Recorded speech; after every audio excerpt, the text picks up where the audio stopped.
Hello hello hello hello hello mic testing. Hello hello. शुरू करें। चला, इलेक्ट्रॉन प्रोटॉन न्यूट्रॉन जानते हैं? जानते ही होंगे। जानते हैं कि नहीं? नाभिक में कौन होता है? आज के चारों तरफ कौन चक्कर लगाता है? कौन चक्कर लगाता है? ये जो बाह्यतम कक्षा का इलेक्ट्रॉन है, बाह्यतम कक्षा का इलेक्ट्रॉन, इसको कहते हैं मुक्त इलेक्ट्रॉन। क्या कहते हैं इसको? इलेक्ट्रॉन पर होता है निगेटिव चार्ज की पॉजिटिव चार्ज। इस पर होता है निगेटिव चार्ज -1.6 × 10⁻⁻⁹ अब प्रोटॉन पर होता है +1.6 × 10⁻⁻⁻⁹ न्यूट्रॉन पर कोई चार्ज नहीं होता। सही है। और ये जो न्यूट्रॉन और प्रोटॉन है, इस पर जो बल लगता है उस बल को कहते हैं नाभिकीय बल। कौन बल कहते हैं? नाभिकीय बल। ये प्रोटॉन और इलेक्ट्रॉन के बीच जो बल लगता है इसको कहते हैं विद्युत स्थैतिक बल। क्या कहते हैं? विद्युत स्थैतिक बल। नाभिक में होता है न्यूट्रॉन और प्रोटॉन, चारों तरफ चक्कर लगाता है कौन? इलेक्ट्रॉन। बाह्यतम कक्षा का जो इलेक्ट्रॉन होता है उसे क्या कहते हैं? मुक्त इलेक्ट्रॉन। इसी का प्रवाह विद्युत धारा कहलाता है। इसी का प्रवाह क्या कहलाता है? विद्युत धारा। पहली बार आवेश के लिए धन और ऋण शब्द का प्रयोग बेंजामिन फ्रैंकलिन ने किया था। बेंजामिन फ्रैंकलिन ने कहा था इलेक्ट्रॉन पर ऋण आवेश होता है, प्रोटॉन पर धन आवेश होता है। लेकिन पहली बार वस्तुओं को आवेशित करने की प्रक्रिया बताई थी थेल्स ने। थेल्स ने कहा था जब कांच के टुकड़े को रेशम के कपड़े से रगड़ा जाएगा तो कांच का टुकड़ा इलेक्ट्रॉन का त्याग करेगा और रेशम का कपड़ा इलेक्ट्रॉन ग्रहण करेगा। जो त्याग करेगा उस पर धन आवेश है, जो ग्रहण करेगा उस पर ऋण आवेश। सही है। नहीं समझा होगा। समझा कि नहीं? पहली बार वस्तुओं को आविष्कृत करने की प्रक्रिया थेल्स ने कहा कि कांच के टुकड़े को रेशम के कपड़े से रगड़ा जाए तो कांच का टुकड़ा इलेक्ट्रॉन का त्याग करेगा, रेशम का कपड़ा इलेक्ट्रॉन ग्रहण करेगा, और जो त्याग करेगा उस पर धन आवेश है, जो ग्रहण करेगा उस पर ऋण आवेश है। क्लियर? और नाभिक में होता है न्यूट्रॉन और प्रोटॉन। प्रोटॉन पर धन आवेश होता है, वो बराबर होता है +1.6 × 10⁻⁹ कूलम का। इलेक्ट्रॉन पर ऋण आवेश होता है -1.6 × 10⁻⁹ कूलम। इलेक्ट्रॉन का प्रवाह, बाह्यतम कक्षा के इलेक्ट्रॉन को मुक्त इलेक्ट्रॉन कहते हैं। मुक्त इलेक्ट्रॉन का प्रवाह ही क्या है? विद्युत धारा। लेकिन ये तो चालक तार में हो गया। अगर विद्युत अपघट्य होगा, विद्युत अपघट्य का मतलब हुआ वैसा घोल जिससे विद्युत धारा का प्रवाह होता है उसे विद्युत अपघट्य कहते हैं, और जिससे विद्युत धारा का प्रवाह नहीं होता है उसे विद्युत अनअपघट्य कहते हैं। क्या कहते हैं उसको? तो अगर विद्युत अपघट्य है तो NaCl का मान लो घोल है तो Na+ और Cl- हो गया, तो ये हो गया धन आयन, ये हो गया क्या? तो कहते हैं विद्युत अपघट्य में धारा का प्रवाह धन और ऋण दोनों के कारण होता है, अर्थात आयन के कारण होता है। किसके कारण होता है? चालक तार में विद्युत धारा का प्रवाह मुक्त इलेक्ट्रॉन अर्थात बाह्यतम कक्षा के इलेक्ट्रॉन के कारण होता है, जबकि विद्युत अपघट्य में धारा का प्रवाह किसके कारण होता है? आयन के कारण। किसके कारण? किसके कारण? तत्व के सूक्ष्मतम कण को परमाणु कहते हैं। ध्यान देना। तत्व का सूक्ष्मतम कण क्या कहलाता है? परमाणु। परमाणु में क्या होता है? नाभिक। क्या होता है परमाणु में? परमाणु में होता है नाभिक, और नाभिक के चारों तरफ चक्कर लगाता है इलेक्ट्रॉन। इलेक्ट्रॉन बाह्यतम कक्षा के इलेक्ट्रॉन को क्या कहते हैं? मुक्त इलेक्ट्रॉन। मुक्त इलेक्ट्रॉन का प्रवाह ही क्या कहलाता है? विद्युत धारा।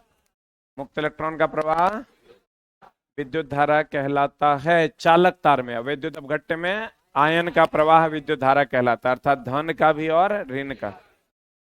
प्रोटॉन पर प्लस चार्ज, न्यूट्रॉन पर कोई चार्ज नहीं, इलेक्ट्रॉन पर क्या होता है? -चार्ज। सही है ना? आज सबसे बाह्यतम कक्षा का जो इलेक्ट्रॉन होता है वही ना मुक्त इलेक्ट्रॉन है। इधर से इधर जाने पर ऊर्जा बढ़ता है। ऊर्जा क्या होता है? बढ़ता है। तो सबसे ज्यादा ऊर्जा किसका होता है? बाह्यतम कक्षा का। बोलो रे। यानी मुक्त इलेक्ट्रॉन की ऊर्जा सबसे अधिक। तत्व के सूक्ष्मतम कण को क्या कहते हैं? परमाणु। क्या कहते हैं? तत्व के सूक्ष्मतम कण को परमाणु कहते हैं। मुक्त इलेक्ट्रॉन सबसे बाह्यतम कक्षा का इलेक्ट्रॉन है, इसकी ऊर्जा सबसे अधिक होती है। क्लियर?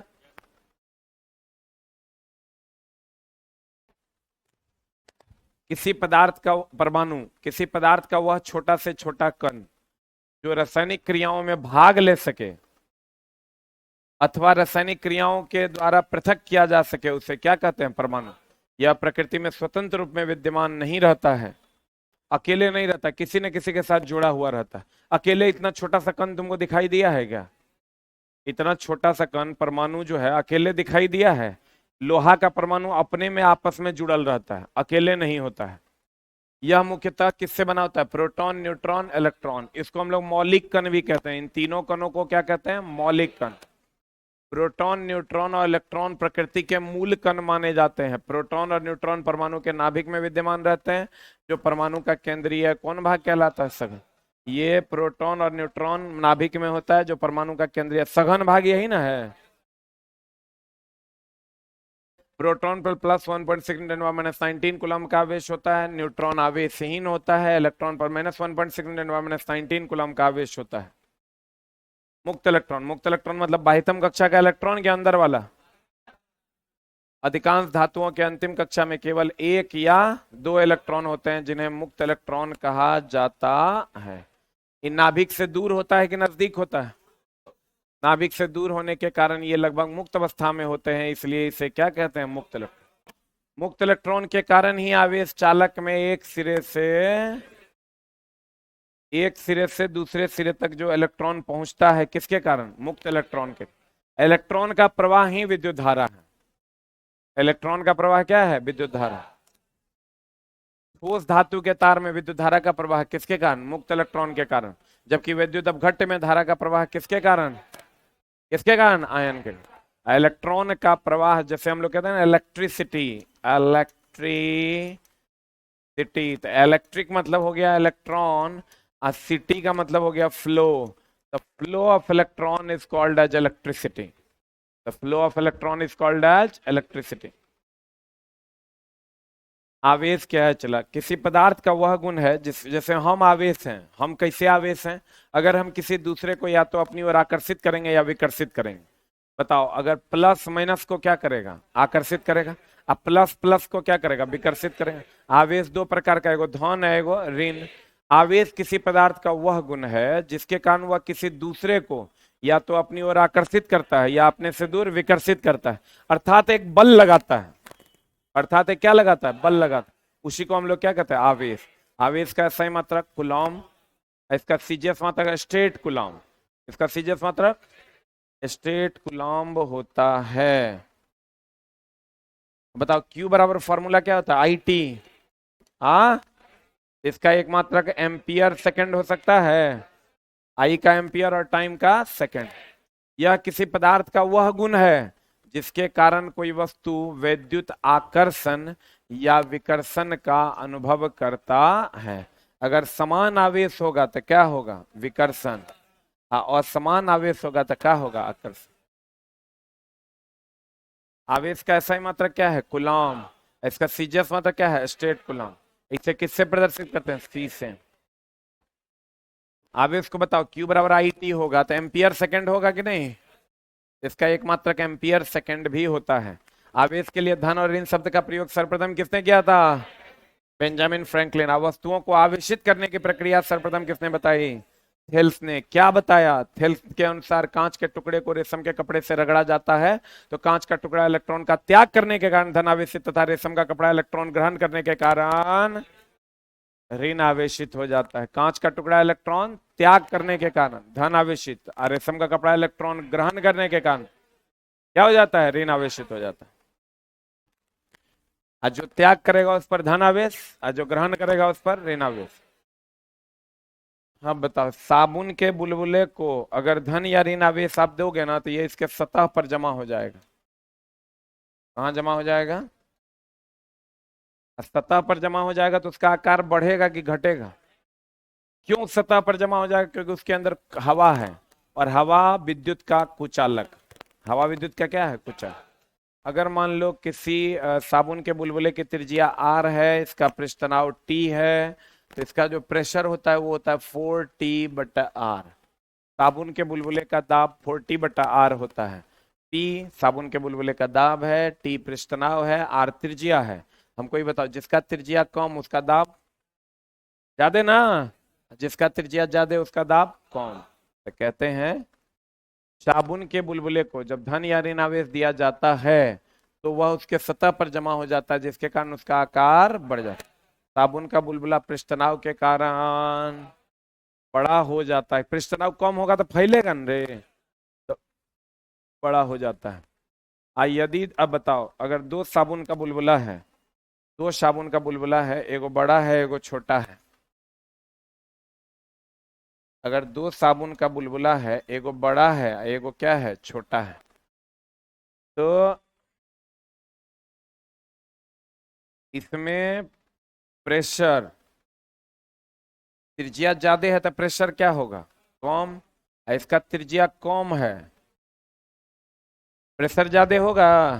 और जब भी प्रेशर का फ्लो होगा हाई टू लो कि लो टू हाई, ये हाई प्रेशर है ये लो प्रेशर है, तो इधर की ओर जाएगा,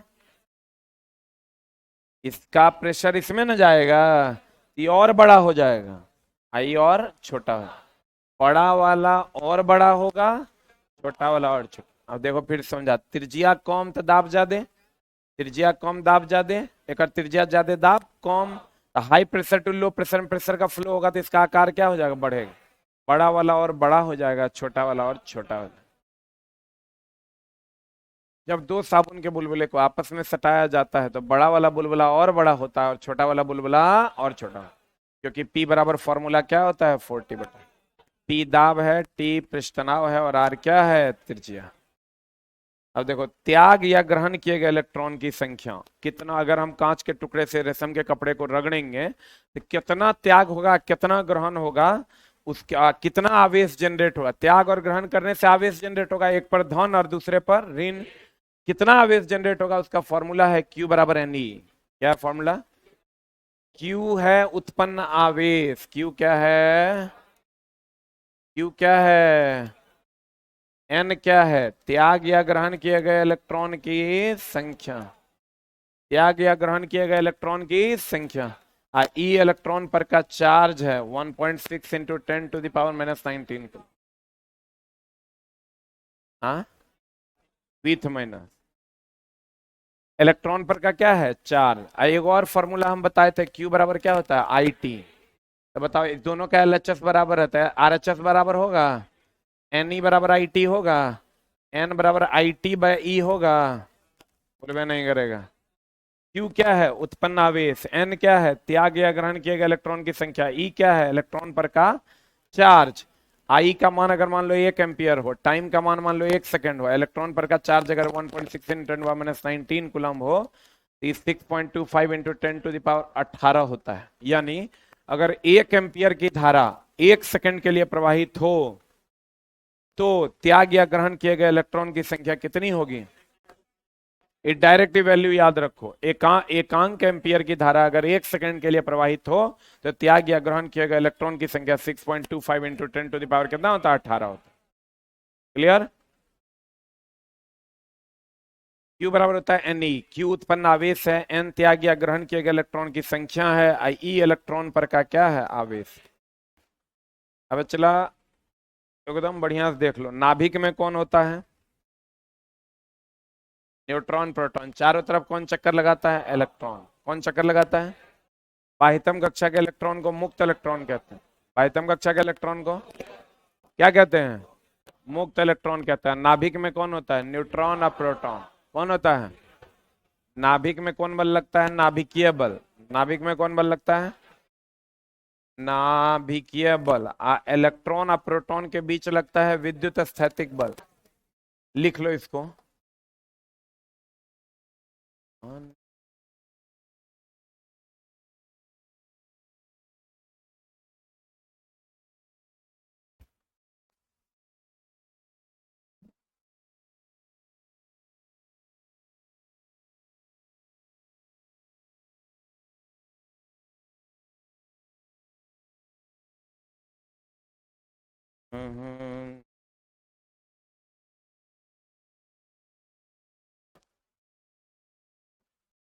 नाभिक में कौन बल लगता है, नाभिकीय बल। सबसे मजबूत बल है नाभिकीय बल।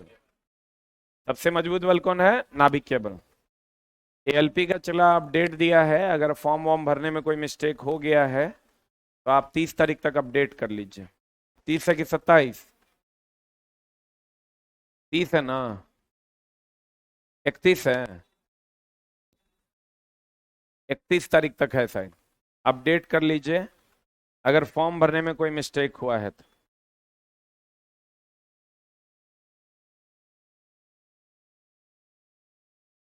एग्जाम चला है, जैसा उम्मीद लग रहा है जून लास्ट तक होगा। फर्स्ट वीक में तो अब नहीं होगा क्योंकि करेक्शन का डेट दे दिया है। फर्स्ट वीक में तो नहीं है होगा, तो बहुत आसानी से तुम्हारा सिलेबस हम कंप्लीट कर देंगे। हो गया? अरे हुआ। केमिस्ट्री में बहुत ज्यादा प्रॉब्लम नहीं है, चला मेन मामला है फिजिक्स। केमिस्ट्री तो हम जैसा चाहेंगे खत्म कर, एक दिन एक्स्ट्रा क्लास 5 घंटा का बुलाएंगे तो 5 चैप्टर कंप्लीट हो जाएगा एक दिन। वो छोटा छोटा चैप्टर जो सब है, अब बड़ा बड़ा चैप्टर रेगुलर में पढ़ा देंगे, कंप्लीट हो जाएगा। कंप्लीट करने के लिए टेंशन लेने की आवश्यकता नहीं है। हम तो एग्जाम से 4 दिन पहले 8 दिन पहले खत्म करके देंगे। 4 दिन पहले तो देंगे ही देंगे, एकदम इसके लिए निश्चिंत रहो। और चला तुम कहेगा काहे नहीं हुआ खत्म, तो लेट तुम आया है, हम थोड़े लेट से पढ़ाना शुरू किए हैं। हम तो भैया 2013 से पढ़ा रहे हैं। लेट तू ना आया है रे। अरे गलत की सही, लेट हम आए कि तुम? तू लेट भी आया है, तनी तुम्हारे साथ समस्या है, थोड़ा फास्ट पढ़ाएंगे। अरे अरे अरे अरे फास्ट, थोड़ा स्लो पढ़ाएंगे, कहेगा अरे अरे अरे खत्म कहिया। हम क्या ना जाए बताओ बीच में। ये बच्चा कहीं नहीं जीने देगा। एग्जाम जब ओकर होने वाला है, टफ क्वेश्चन पढ़ाओ, कहेगा पागल हो गया इसके जा, ये नए पूछेगा वही पढ़ाता है। एग्जाम हो जाएगा, टफ क्वेश्चन पूछ देगा, वहां से आएगा कहेगा अरे तुझे पढ़ा रहा था लॉलीपॉप पूछा।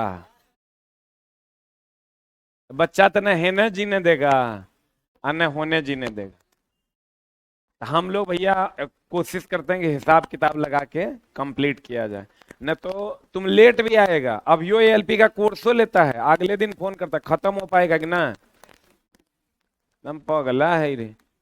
इस ई चला गलत बात है, ये एकदम नहीं करना है। हम आपका सिलेबस, हमको भी पता है एग्जाम कब होगा, हम उसी हिसाब से आपको पढ़ा देंगे, एकदम टेंशन नहीं लेना। नाभिक में कौन होता है? Neutron proton. चारों तरफ चक्कर कौन लगाएगा? इलेक्ट्रॉन। सही है। इलेक्ट्रॉन प्रोटॉन न्यूट्रॉन को मौलिक कण कहते हैं। क्या कहते हैं? इलेक्ट्रॉन प्रोटॉन न्यूट्रॉन को मौलिक कण कहा जाता है। क्लियर है? अब मुक्त इलेक्ट्रॉन का प्रवाह क्या कहलाता है? विद्युत धारा।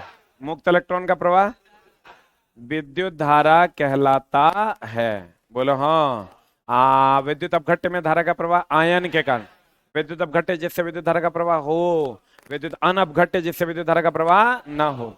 पहली बार धन और ऋण शब्द का प्रयोग किया था बेंजामिन फ्रैंकलिन ने। किसने किया था? बेंजामिन फ्रैंकलिन ने। वस्तुओं को आवेशित करने की प्रक्रिया थेल्स ने। कांच के टुकड़े को रेशम के कपड़े से रगड़ा, जो त्याग करेगा उस पर धन आवेश, जो ग्रहण करेगा उस पर ऋण आवेश। कितना त्याग या ग्रहण करेगा उसके लिए दिया Q बराबर है नी। आवेश हुआ है जो किसी को या तो अपनी ओर आकर्षित करे या तो अपने से दूर विकर्षित करे। आवेश का सही मात्रक कूलम्ब है, सीजीएस मात्रक स्टेट कूलम्ब है। इलेक्ट्रॉन पर माइनस चार्ज, प्रोटॉन पर प्लस चार्ज, न्यूट्रॉन पर कोई चार्ज नहीं। बोलो ने इन पढ़े हैं। आवेश का सही मात्रक कूलम्ब या Q बराबर IT से एम्पियर सेकेंड। 1 एम्पियर की धारा 1 सेकंड में प्रवाहित होगी तो त्याग या ग्रहण किया गया इलेक्ट्रॉन की संख्या 6.25 इंटू 10⁻18। आगे है, हाईलाइट करवाएंगे। अब कूलम्ब चचा ने यहाँ क्या नियम दिया? न्यूटन लॉ ऑफ ग्रेविटेशन याद है? सेम नियम यहाँ भी कूलम्ब ने दिया था।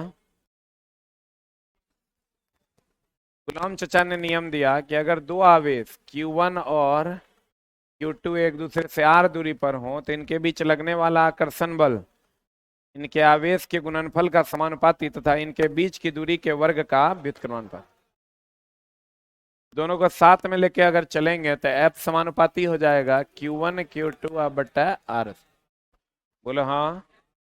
समानुपाती का चिन्ह हटाएंगे, आ जाएगा कांस्टेंट K Q1 Q2 बट्टा R। सही है। K का चिन्ह भी हटाएंगे तो K बराबर होता है 1/4 pi epsilon not Q1 Q2 बट्टा R। F बराबर Q1 Q2 बटा आर स्क्वायर, यानी आवेश जो है दो आवेशों के बीच लगने वाला आकर्षण या विकर्षण, अगर असमान आवेश है तो आकर्षण, असमान है तो विकर्षण का बल इनके आवेश के गुणनफल का समानुपाती तथा इनके बीच की दूरी के वर्ग का व्युत्क्रमानुपाती होता है। F समानुपाती Q1 Q2 बटा आर स्क्वायर। जब ये दोनों को साथ में लेके चलेंगे समानुपाती का चिन्ह हटेगा, K Q1 Q2 बटा आर स्क्वायर। के के बदले में हम लिख सकते हैं 1/4 Q1 Q2 बटा आर स्क्वायर। अब इसको अगर हम थोड़ा सा और तोड़ते हैं तो ये बताइए, तो हमको एप्सिलॉन नॉट का जो वैल्यू होता है वो होता है 8.85 इंटू 10⁻⁻12, बोलो हाँ, कूलम्ब स्क्वायर बटा न्यूटन मीटर स्क्वायर। और जब आप के बराबर होता है 1/4 पाई एप्सिलॉन नॉट, के बराबर क्या होता है 1/4 पाई एप्सिलॉन नॉट, तो यहाँ से 1/4 पाई के जगह 4, पाई के जगह पर 22/7, एप्सिलॉन नॉट के जगह पर 8.85 इंटू 10 टू द पावर कितना -12 जब रखते हैं तो के बराबर हो जाता है 9 इंटू 10⁻⁹। इसका न्यूटन मीटर स्क्वायर बटा कूलम्ब स्क्वायर। आप कहेगा यूनिट कैसे लाएं, तो यहां से देखिए आप एप्सिलॉन नॉट को इधर लेके जाइए तो हो जाएगा, बताइए तो Q1 Q2 आप बटा 4 पाई FR स्क्वायर। एप्सिलॉन नॉट बराबर, देखो तो ये कुलम कुलम कुलम्ब स्क्वायर हो जाएगा, एफ का क्या हो जाएगा न्यूटन, आर का क्या हो जाएगा मीटर स्क्वायर, कुलम बटा न्यूटन मीटर स्क्वायर हो जाएगा। इसका ठीक उल्टा न के होगा, क्योंकि ये दोनों एक दूसरे के अपोजिट ना है, तो इसका हो जाएगा तब न्यूटन मीटर स्क्वायर बटा कुलम्ब स्क्वायर। बोलवे नहीं करेगा। तो कहते हैं अगर कोई दो आवेश Q1 Q2 एक दूसरे से r दूरी पर हो तो उनके बीच कार्य करने वाला विद्युत आकर्षण बल उनके आवेशों के गुणनफल का समानुपाती तथा उनके बीच की दूरी का वर्ग का व्युत्क्रमानुपाती होता है। अर्थात अर्थात अर्थात F समानुपाती होता है Q1 Q2, F व्युत्क्रमानुपाती 1/r square, 1 और 2 से Q1 Q2 बटा आर स्क्वायर। F बराबर हो जाएगा K Q1 Q2 बटा आर स्क्वायर। बोलो रे, के का मान के बराबर क्या रखेंगे 1/4 पाई एप्सिलॉन नॉट, तो ये हो जाएगा 1/4 pi epsilon not Q1 Q2 बटा आर स्क्वायर। एप्सिलॉन नॉट क्या है, निर्वात की परम विद्युतशीलता। इसका वैल्यू क्या है, ये कुछ नहीं है, क्या है 8.85 इंटू 10⁻⁻12 कूलम्ब स्क्वायर बटा न्यूटन मीटर स्क्वायर। के का वैल्यू कितना है 9 इंटू 10⁻9 न्यूटन मीटर स्क्वायर बटा कूलम्ब स्क्वायर। इतना तुमको नहीं याद रखना है दोस्त मेरे, आपको खाली याद रखना है ये वाला वैल्यू और ये वाला वैल्यू यूनिट सहित।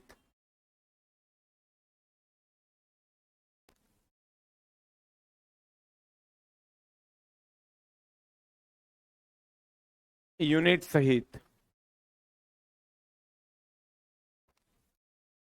अगर दो आवेश एक दूसरे से Q1 Q2 दूरी पर हो, उनके बीच की दूरी r हो, Q1 Q2 हो, उनके बीच की दूरी r हो, तो दोनों आवेश के बीच लगने वाला आकर्षण या विकर्षण का बल उनके आवेश के गुणनफल का समानुपाती तथा उनके बीच की दूरी के वर्ग का व्युत्क्रमानुपाती। F समानुपाती Q1 Q2 बटा आर स्क्वायर। आप समानुपाती का चिन्ह हटाएंगे, K Q1 Q2 बटा आर स्क्वायर, K हटाएंगे 1/4 pi epsilon not. Epsilon not निर्वात की परम विद्युतशीलता है जिसका वैल्यू 8.85 इंटू 10⁻⁻12 कूलम्ब स्क्वायर बटा न्यूटन मीटर स्क्वायर होता है। बोलो हाँ। अगर आपको कह दे कि बताइए इसको दुगुना कर देंगे, ये दोनों को दुगुना कर देंगे तो कितना गुना होगा, अरे ये दोनों को दुगुना करेंगे तो 4 गुना नहीं हो जाएगा, इसको दुगुना कर देंगे तो 1/4 गुना नहीं हो जाएगा, बोलवे नहीं करेगा। इस सूत्र के द्वारा चुंबकीय ध्रुवों के बीच बल भी ज्ञात करते हैं। चुंबक के लिए भी कूलॉम का नियम होता है, आगे जाएंगे तो हम बात करेंगे उसके लिए। और देखो आवेश घनत्व तो 3 प्रकार का है, एक रेखीय आवेश घनत्व, एक होता है रेखीय आवेश घनत्व, रेखीय आवेश घनत्व, रेखीय आवेश घनत्व, एक होता है क्षेत्रीय आवेश घनत्व, क्षेत्रीय आवेश घनत्व, एक होता है आयतन आवेश घनत्व।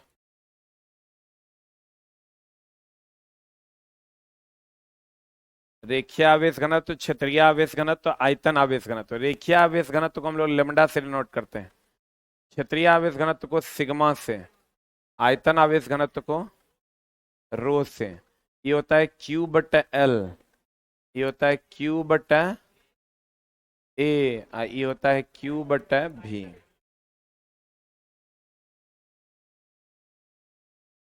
देखो ये कहते हैं एकांक लंबाई में उपस्थित आवेश को रेखीय आवेश घनत्व कहते हैं, एकांक क्षेत्रफल में उपस्थित आवेश को क्षेत्रीय आवेश घनत्व, एकांक आयतन में उपस्थित आवेश को आयतन आवेश घनत्व। इसका यूनिट बताओ, कूलम्ब बटा मीटर, इसका कूलम्ब बटा मीटर स्क्वायर, इसका कूलम्ब बटा मीटर क्यूब।